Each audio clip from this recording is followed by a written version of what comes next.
A paz do Senhor Jesus, meus queridos e amados irmãos. Glória a Deus. Nós estamos em um período de celebração da Páscoa. Mas o que é a Páscoa? O que significa esta palavra Páscoa? E quando foi instituído a Páscoa? E os cristãos, será que eles celebram a Páscoa como os judeus celebram? Qual é a celebração dos cristãos hoje? Então, nesse primeiro vídeo nós vamos aprender um pouco da origem da Páscoa. Quando foi que foi instituída a Páscoa para os hebreus e os judeus permaneceram celebrando esta festa? Queridos irmãos, nós vamos ver, eu preciso contextualizar aqui para você entender. Nós vamos ver que José ele foi governador do Egito, ele foi morar no Egito porque ele foi vendido como escravo pelos seus irmãos. Lá, Deus o torna governador após ele interpretar o sonho de Faraó, que viria 7 anos de escassez, 7 anos de abundância, e muita fome durante 7 anos e depois 7 anos de fartura. Então, queridos irmãos, ali, quando acontece a seca, a fome, os seus irmãos descem ao Egito, moravam Jacó e seus filhos na terra de Canaã, e eles descem ao Egito para comprar mantimento, porque todos os países vizinhos ali estavam passando necessidade por causa da seca. Então, meus queridos e amados irmãos, ali José ele reencontra os seus irmãos, há todo um cenário. Se você quiser entender mais sobre isso, você leia lá em Gênesis capítulo 42 em diante. E ali você vai ver que há uma restauração nesta família, há um perdão. E ele convida todos a sua família, os seus irmãos, o seu pai, para morar nas mediações do Egito. Certo é, queridos irmãos, que passa-se o tempo, outros faraós se levantam no Egito e acaba esquecendo do que José havia feito, do que José havia realizado em prol do Egito. E ali a família de Jacó, ela cresce, ela se estende, e a Bíblia vai dizer que eles se multiplicaram, que eles cresceram em abundância. Toda aquela geração foram passando de geração para geração e foram crescendo, foram se multiplicando. Certo é, queridos amados irmãos, que tinha muita gente já. E aí esse faraó, ele se levanta contra o povo hebreu, ele fica preocupado, um faraó se levanta contra o povo hebreu porque ele fica preocupado porque tinha muita gente com medo de eles se levantarem contra eles, né? Então aí ele manda um edito, um decreto para que matem as crianças recém-nascidas. E é neste cenário que inicia Moisés, né? Toda aquela situação de Moisés, Joquebede coloca o seu filho dentro do cesto e coloca sobre as águas, e a filha de Faraó pega Moisés e ali ele é criado dentro do palácio, né, de Faraó.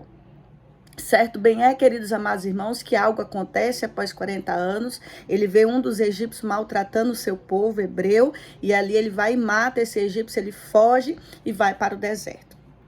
Quando ele vai para o deserto, ele fica na casa de Jetro, se casa com uma das suas filhas de Jetro, tem seus filhos, só que ali em Êxodo capítulo 3, nós vamos ver a chamada de Moisés, que Deus usa ele, quer usar ele para libertar o povo da escravidão. Porque ele diz, eu tenho ouvido o gemido do meu povo e eu conheço as suas dores.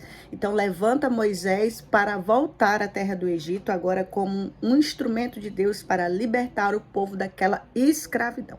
O povo estava gemendo, estava chorando, estava sob o jugo de Faraó. Então Deus ouviu os seus gemidos e levanta Moisés para retornar ao Egito, para servir como instrumento de Deus.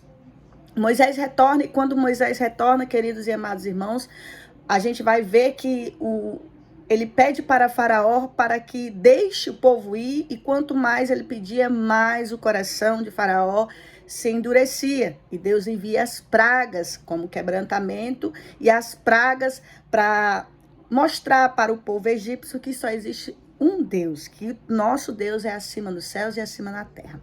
Então, e debaixo da terra. Então, queridos e amados irmãos, Deus envia 10 pragas. E agora ele envia a última praga, que é a morte dos primogênitos. A morte dos primogênitos é uma última praga que Deus envia, por causa do endurecimento do coração de Faraó. O que seria?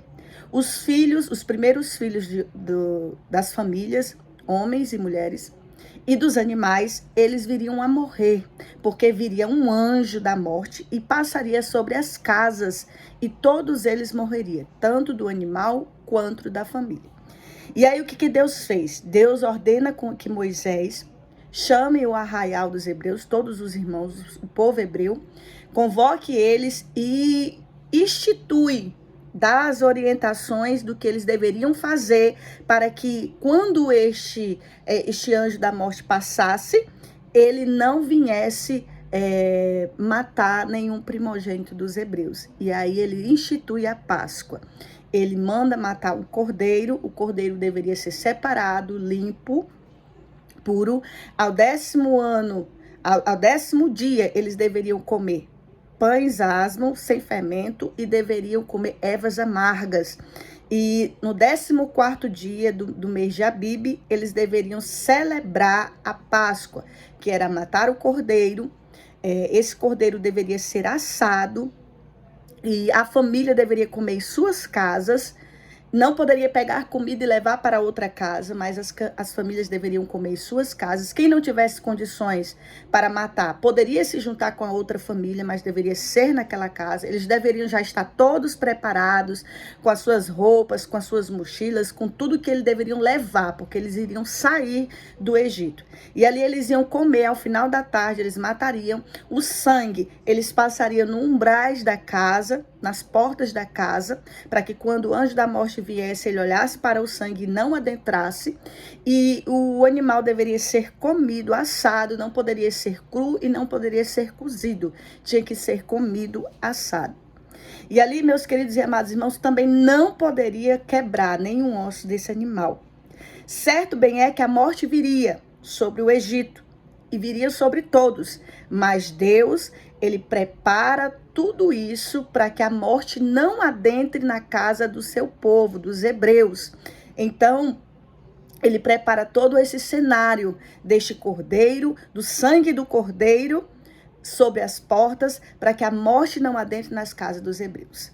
E aí veio a praga, veio esse anjo da morte, adentrou na terra do Egito, e todos os primogênitos das famílias do Egito, tanto dos seres humanos, de pessoas como de animais, morreram naquela noite. Houve um grande lamento, houve uma grande dor no Egito, mas na casa dos hebreus não entrou a morte. O que eu quero dizer para você? Deus instituiu a Páscoa, e esta Páscoa apontava para Cristo. Este cordeiro devia morrer no lugar do primogênito. No lugar do primogênito, o cordeiro deveria morrer. Certo é, queridos irmãos, se os hebreus não tivessem feito isso, a morte tinha entrado na sua casa. Quando o anjo da morte passou, ele olhou para o sangue e não adentrou. Por quê? Porque alguém morreu em prol dos primogênitos. E isso, queridos e amados irmãos, leva e aponta para Jesus. É uma sombra daquilo que viria. Estava sendo profetizado aquilo que viria, o Cordeiro de Deus que tira o pecado do mundo, o Cordeiro Pascual, que ele morreria em nosso favor. Naquele momento, aquele Cordeiro estava morrendo pelos filhos, os primogênitos da família hebreia. Louvado seja Deus. Houve um grande lamento, uma grande dor, e Faraó decide libertar o povo hebreu da escravidão. E o povo começa a marchar no deserto.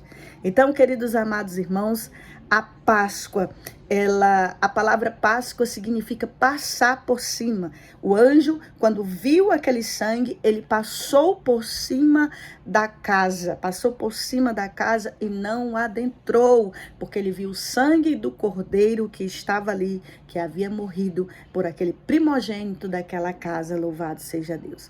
Isso tudo vai apontar para um futuro, para uma profecia, para uma promessa, que é Cristo Jesus. E no próximo vídeo nós vamos entender a questão da Páscoa durante os anos e como foi celebrada a última Páscoa. Será diante de Jesus? Será que para nós cristãos nós devemos celebrar a Páscoa ou nós devemos celebrar a ceia do Senhor?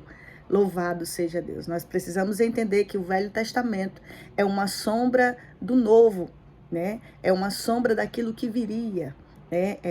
O Velho Testamento, ele lança a promessa, e no Novo Testamento a promessa se faz carne, verbo vivo, louvado seja Deus. E ali nós vamos ver que este derramamento de sangue daqueles cordeiros vai relembrar e vai relatar o derramamento de sangue de Jesus Cristo na cruz por cada um de nós. Que Deus em Cristo vos abençoe. Nós vamos ver, queridos amados irmãos, que após eles saírem dali, eles foram celebrar a Páscoa novamente depois de 1 ano no deserto, no pé do Monte Sinai, onde Deus institui das tábuas da lei para Moisés, e eles celebram a Páscoa ali novamente. E nós vamos ver que depois de muito tempo, eles chegam até defronte à terra prometida, mas por causa da murmuração, eles não, por causa do pecado, da desobediência, eles não adentram na terra, eles passam 40 anos rodando no deserto. 40 anos, sem nenhum deles ser circuncidado, das novas gerações, sem nenhuma celebração da Páscoa. Eles vão celebrar a Páscoa novamente quando eles adentram, antes de adentrar na terra prometida, quando Deus levanta Josué, Deus diz para Josué, manda todos circuncidar e se santificar e celebrem a Páscoa para adentrar na terra prometida. Que Deus em Cristo vos abençoe.